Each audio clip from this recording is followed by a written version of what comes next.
Have you ever wondered what makes you you? Is it your thoughts, your experiences, your memories, or something deeper, something unseen? Throughout history, brilliant minds have chased these questions.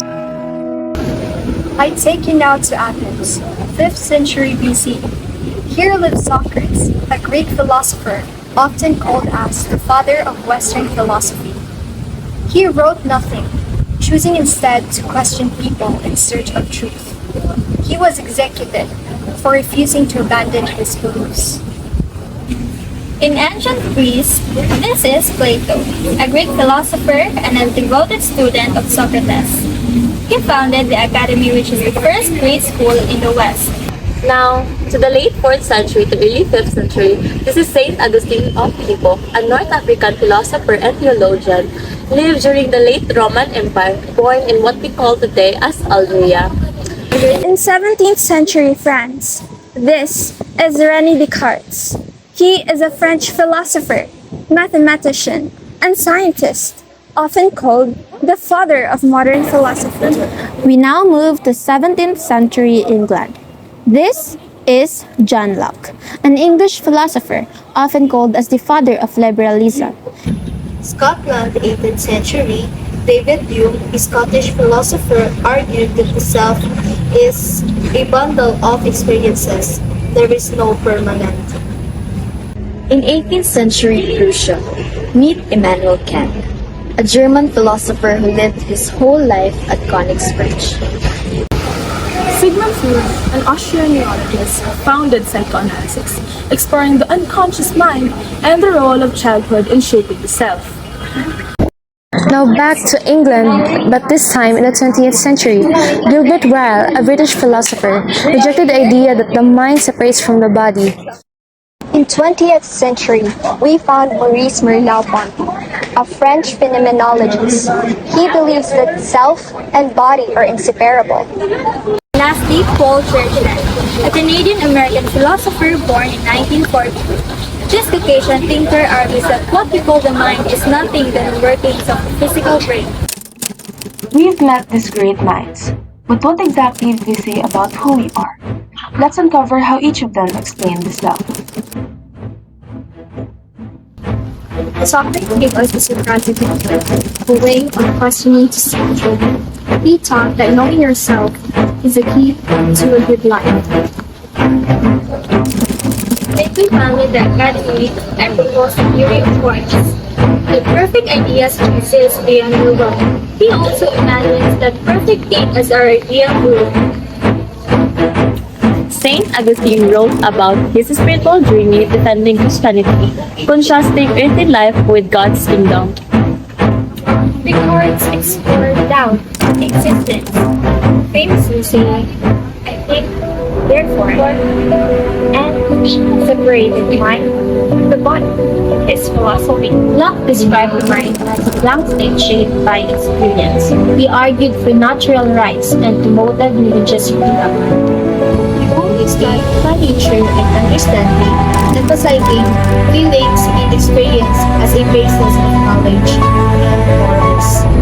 Kant examined how we know things, of morality and freedom, and explored beauty and purpose in nature.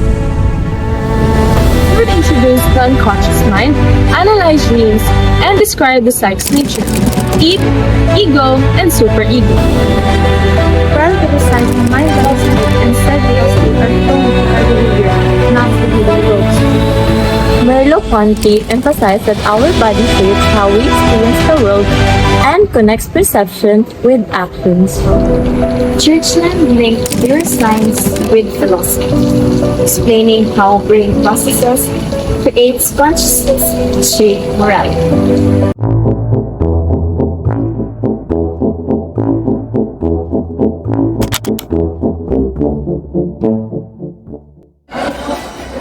Know thyself. Best, kilalanin mo muna ang sarili mo bago ka magmahal. Baka mamaya, akala mo love. Gutom lang pala si Jollibee.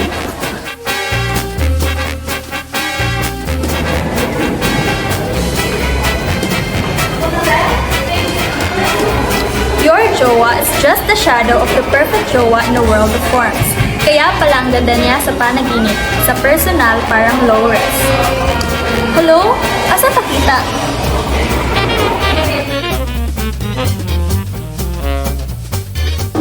Our heart are restless until it passes imingan.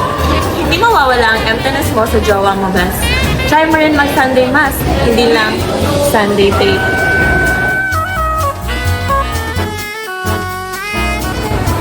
Ting, therefore, I am. Iniisip ko, mahal lang ako. So, mahal lang ako. Siguro, ka.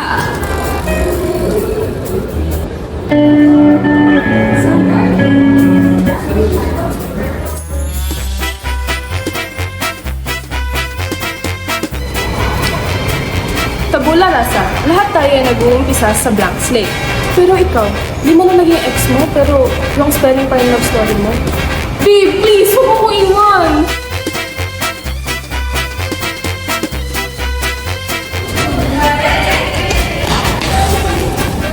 All about the unconscious. Hindi siya clingy, may daddy issues lang. Pero ikaw, type mo pa rin ex mo.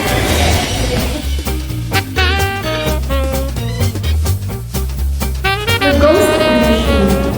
Kung withdraw na, huwag mo na isipin yung magbago pa. Tao siya, hindi cellphone ang nare-restrict.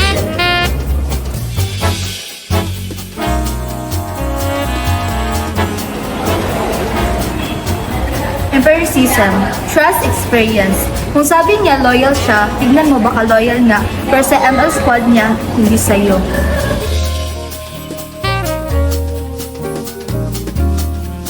Eliminative materialism. Baka hindi love ang nararamdaman mo. Baka kapilang yan. 3-in-1 feelings best.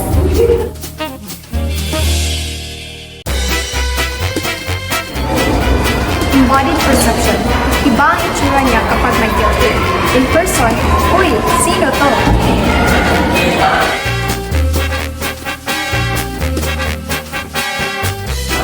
Categorical imperative. Huwag mong i-ghost kung ayaw mong mag-ghost. Karma is real, best.